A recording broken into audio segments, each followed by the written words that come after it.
Owen, you're going to be opening our conference on the 25th of April, Minding Autistic Minds. And it's really important that this conference is taking place for our community and for everybody who works with our community or is part of our community. Do you want to explain to people, I suppose, like why we're doing a conference called Minding Autistic Minds, like why that is so important? Well, I suppose there's a strange mixture of celebration and warning, maybe. I mean, you've been using the word crisis in some of the marketing for this conference, community in crisis. And I think we're at a strange time. We're halfway through a very significant decade. And there's more celebration happening, in the media and in various places. And it's April, of course, a good old April. There's more celebration and there is more positivity, and there are certainly more individuals, more and more that maybe realizing they're autistic, but also, people who aren't realizing it themselves, but are just getting on board with understanding what it is for somebody they know to be autistic, and that's wonderful. But at the same time, as that kind of growth happens, um, it means that first of all, there's pushback, and I think we can see that in the world. There's Mhm. vested interests and old ways of seeing things that will push back more strongly the more this movement happens, and so I think that means there's extra reason in a way, or a slightly different feeling to the need for us to be getting together. I'll be talking a little bit about that in opening the conference. We need a kind of solidarity because it's wonderful to be together and celebrate and support each other in that positive way. And we also need solidarity because we need to uh, plan where's all this going, because what we're looking for as autistic people is a lot. And I think the world hasn't even fully grasped that yet.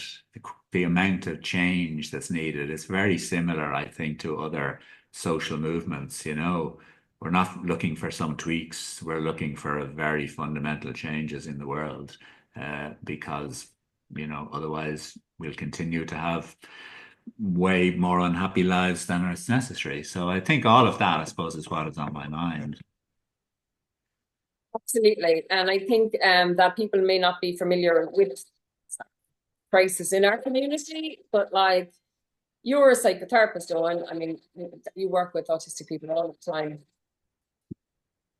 Yes, as a therapist, you're seeing a lot of autistic adults, mainly autistic adults. And, you know, I don't think people realize, I suppose, the suffering and the trauma that's in our community. We are a community in crisis, you know. Absolutely, absolutely. And it's a message that, I'm frequently trying to get across to therapists, at the conference as well, in various other settings.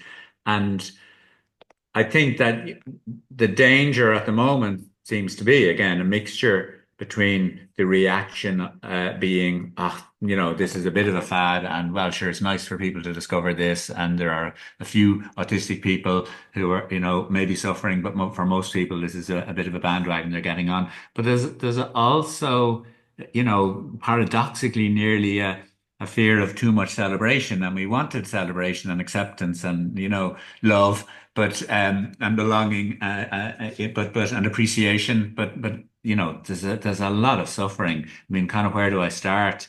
As you say, that's my daily work, but the incredible, horrific levels of burnout that so many autistic people have gone through and have great difficulty getting out of.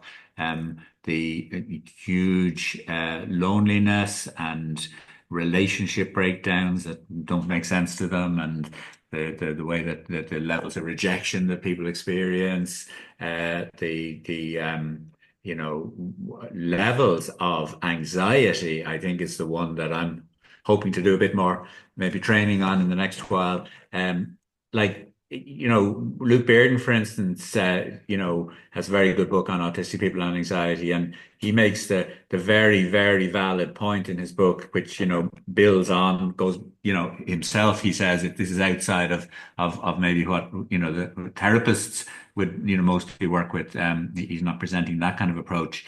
He's saying that, and I agree with him, that once you've done all the work around the anxiety that an autistic person is carrying within themselves from the trauma that they're carrying and from the social anxiety that they've developed and their fears of being rejected. Once you deal with all of that, what they're still left with is being in an actually rejecting world. And a world that actually is very difficult for them. And he says that now you've got that whole level of anxiety on top. And he's right, you know. And so there's just so much that people just don't know about the struggle and the confusion and the trauma and loneliness. Yeah, I could go on, and I will Yeah. on other occasions.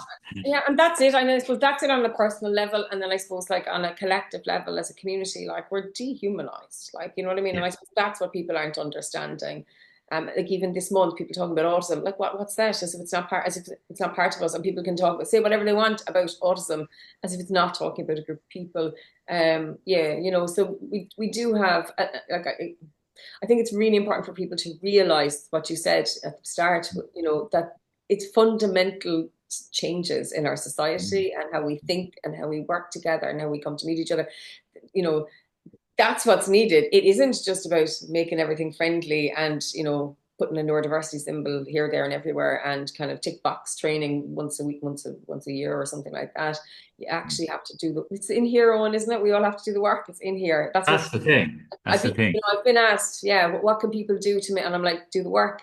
Like, you know, check in with yourself, look at your biases, you know, look at the world, reevaluate your worldview, listen to what minorities are saying, you know, it's up here. That's what makes a difference for us and other minorities, really, isn't it? Well, it reminds me of what Kieran Rose said at last year's conference, and he was specifically responding to the question which he put himself, because you know he's often put the question, so he put a question out himself. And with regard to professionals now, this was helping professionals, therapists and so on.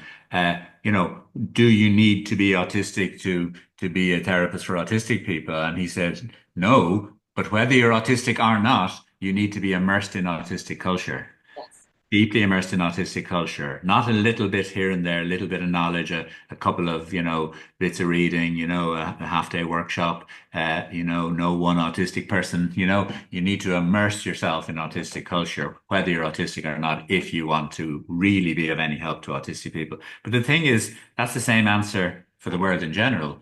If, Yeah. if, if large proportion of the world, we can't hope for everybody, some people never will, but unless large proportion of teachers and politicians and parents and friends and just people are willing to immerse themselves in the reality of neurodivergent culture, you know, not just autistic, ADHD, dyslexic, dyspraxic, and so on, then really it's not going to be a lot of help to us, frankly. That's the reality, you know. No.